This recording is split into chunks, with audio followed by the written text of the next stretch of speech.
হঠাৎ বিশ্বনবী দেখলেন আকাশের সূর্যের আলো ক্ষীণ হতে শুরু করেছে, কমতে শুরু করেছে। তিনি খেয়াল করে দেখলেন এর কারণ সাইয়েদনা জিব্রাইল বিশাল ফেরেশতাদের বহন নিয়ে পৃথিবীতে নেমে আসছেন। পড়েন সুবহানাল্লাহ।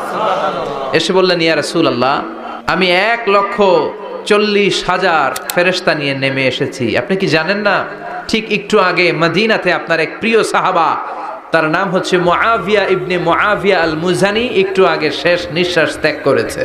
বিশ্বনবী বললেন, ইন্না লিল্লাহি ওয়া ইন্না ইলাইহি রাজিউন। সাইয়েদনা জিব্রাইল বললেন, ও নবী, আপনি কি আপনার প্রাণের সাহাবীর জন্য গায়েবানা জানাজা পড়বেন না?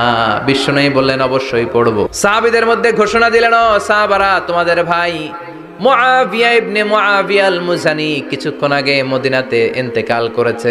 সবাই বাইরে বের হয়ে আসো, এই মাত্র আমরা এই মুহূর্তে আমরা গায়েবানা জানাজা পড়ব। বিশ্বনবী প্রথম কাতারে দাঁড়ালেন, হাজার হাজার সাহাবারা লাইন ধরে দাঁড়ালো।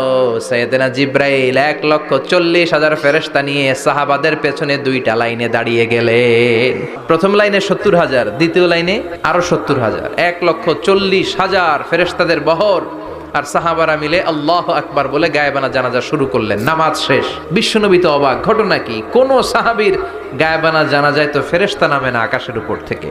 বিশ্বনবী জিজ্ঞেস করলেন, জিব্রাইল, কোন সাহাবীর গায়েবানা জানাজায় তোমরা আকাশ থেকে এত ফেরেশতার বহর নিয়ে নামো নাই?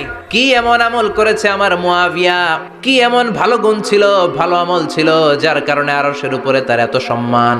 সাইয়েদনা জিব্রাইল বললেন, নবী, তেমন কোনো বড় আমল নয়, ছোট্ট একটা আমল, কিন্তু আমলটারে ভালোবেসেছে কে? আপনার এই প্রিয় সাহাবী হাঁটতে বসতে চলতে ফিরিতে সব সময় পড়তো, কুল হুয়াল্লাহু আহাদ আল্লাহুস সামাদ লাম ইয়ালিদ ওয়া লাম ইউলাদ ওয়া লাম ইয়াকুল লাহু কুফুয়ান আহাদ। পড়েন আল্লাহু আকবার।